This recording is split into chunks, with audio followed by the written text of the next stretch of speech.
My dear student, video देखने से पहले सब्सक्राइब करें और बेल बटन को जरूर प्रेस करें और लाइक करना बिल्कुल ना भूलें। क्वेश्चन नंबर 7 क्या लिखा है इसको ध्यान से देखिए।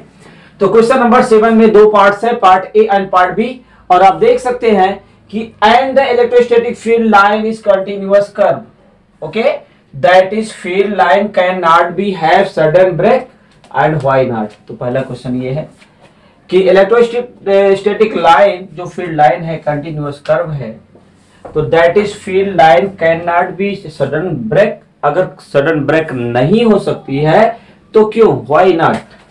सेकंड क्वेश्चन इसमें यह दिया गया है कि explain why two electric field line never cross each other at any point. यहां दूसरा ये बताना है कि दूसरा में एक्सप्लेन करना है कि क्यों दो लाइनें एक दूसरे को कट नहीं करती हैं। तो उसके नियम्स तो आपने पढ़े हैं इलेक्ट्रोस्टैटिक फील्ड के, फिर भी आपको एक बार बताना है मुझे कि electrostatic field line is the continuous curve because ये charge experience a continuous force when trace it in the electrostatic field the electric field line can not be jump from one point to other point. कहने का ये मतलब है कि अगर कोई भी इलेक्ट्रिक फील्ड लाइन है और उसमें के जो चार्ज होते हैं एक फील्ड से दूसरे फील्ड में जंप नहीं कर सकते हैं, इसलिए ये जो है सडनली ब्रेक नहीं हो सकता है। ठीक है। नंबर 2 बताया गया explain why electric field line never cross the each other at any point. ये भी सही है। तो if two field line cross each other at the point this is not possible, has two field line never cross each other. जो हम electric field की property पढ़े हैं कि electric field line never cross to each other and never make the close figure, ये सब properties है। तो इसके पॉइंट ऑफ व्यू से ये पॉसिबल है ही नहीं कि कोई दो इलेक्ट्रिक फील्ड लाइन किसी एक पॉइंट पे क्रॉस करे। अगर ये क्रॉस कर रही है तो इलेक्ट्रिक फील्ड लाइन ही नहीं है। ओके, समझ में आ गया। अब नेक्स्ट क्वेश्चंस पे आते हैं हम। ओके माय डियर स्टूडेंट, अब मैं आपको एक्सरसाइज 1 चैप्टर नंबर 1 और कह सकते हैं स्टैंडर्ड 12 फिजिक्स का क्वेश्चन नंबर 8 बताने वाला हूं। तो properly read the question and what given that in this questions find out and then find the values. Okay, तो what given that, what is in question number 8, 2 point charges QA equal to 3 micro coulomb and QB equal to minus 3 microcoulomb are the located 20 centimeter apart in vacuum। कहने का मतलब हमारे पास दो charges हैं जिसकी values दी गई है। A पॉइंट पे QA चार्ज है और B पॉइंट पे QB चार्ज है, और उसके बीच की जो डिस्टेंस है, distance between both charges equal to 20 centimetre. In question है मेंशन दैट। ओके, फिर क्वेश्चन क्या है। First question given that what is electric field at the mid point O of the line AB joining the two charges। कहने का मतलब जो line join की गई है A और B पॉइंट को, उसके मिड पॉइंट पे O है और O पे हमें क्या बताना है कि टोटल चार्ज क्या है।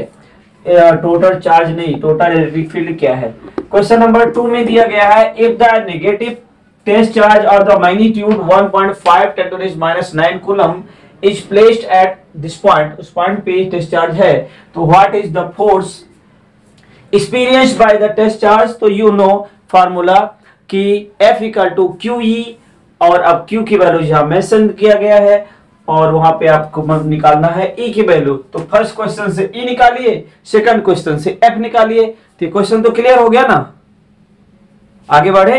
yes, चलो फिगर बनाते हैं। पहले फिगर क्या बनाएंगे, 2 पॉइंट लेंगे हम। ये आपके सामने 2 पॉइंट है।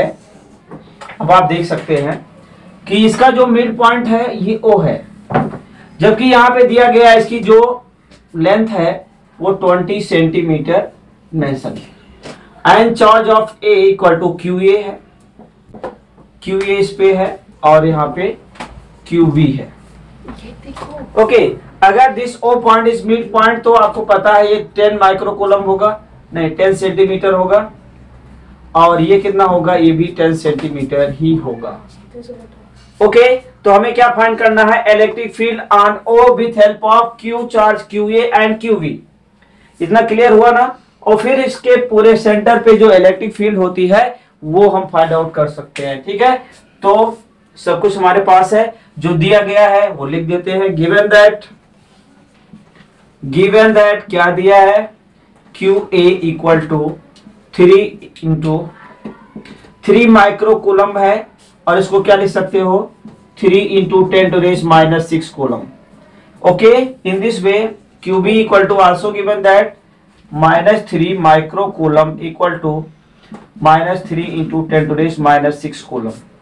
ओके, तो और डिस्टेंस भी दिया है, डिस्टेंस मतलब ये 2a भी दिया गया है, 2a इक्वल टू कितना है, 20 सेंटीमीटर है, तो इसका मिड पॉइंट ये हमारे पास है।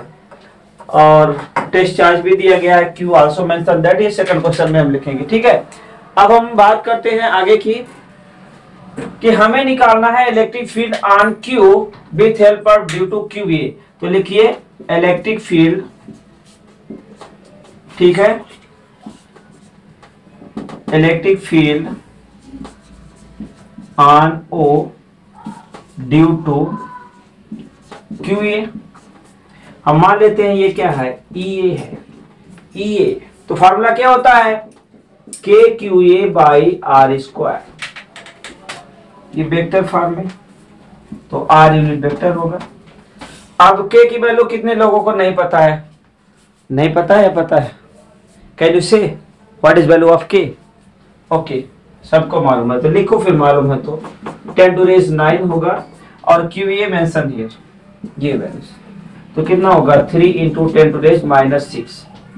और आर कितना है, जो इसकी आर की वैल्यू कितनी है, 10 है, तो यहाँ पे लिखेंगे 10 इंटू 10⁻² होल स्क्वायर। ऐसा क्यों किया, हाँ, ये एओ की वैल्यू कितनी दी गई है, 10 दी है ना, तो हम यहाँ साइड में लिख सकते हैं एओ इक्वल टू 10 सेंटीमीटर, और इसको लिख सकते हैं 10 इंटू 10⁻² मीटर, क्योंकि हमने मीटर में इसको लिखा, इसलिए इसकी वैल्यू को हम 9 multiply by 3 27 into 10⁻³ upon 100 into 10⁻⁴। Okay, अब इसको हम क्या लिख सकते हैं, 27 इंटू 10⁻³ अपॉन 10⁻² इंटू 10⁻⁴। मीन्स हम क्या लिख सकते हैं, 27 इंटू 10⁻³ और अपॉन 10⁻²। तो e की वैल्यू क्या आ जाएगी, ई ए की वैल्यू आएगी, अब क्या आएगी, मल्टीप्लाई हो जाएगा 27 इंटू 10⁵, या फिर हम इसको लिख सकते हैं 2.7 इंटू 10⁶, और ए की यूनिट क्या होती है, न्यूटन पर कूलम, तो ये ई ए आ गया।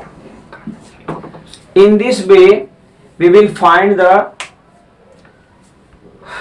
Electric field on O by Q, Q B के थ्रू निकालेंगे, इतना लिख लिया। तो वैल्यू तो सेम है, तो वैल्यू अगर इसके बीच की डिस्टेंस सेम है तो क्या हो सकता है, सब कुछ तो सेम है, तो ई ए इक्वल टू ई बी हम लिख सकते हैं। अभी ये वैल्यूज क्या है, प्लस माइनस थी, तो इसको हम जो है वेक्टर में ना लिख करके मॉडुलस ले सकते हैं। तो अगर ई ए इक्वल टू ई बी होगा तो हम क्या लिखेंगे, ई बी इक्वल टू कितना होगा, 2.7 इंटू 10⁻⁶ न्यूटन पर कूलम।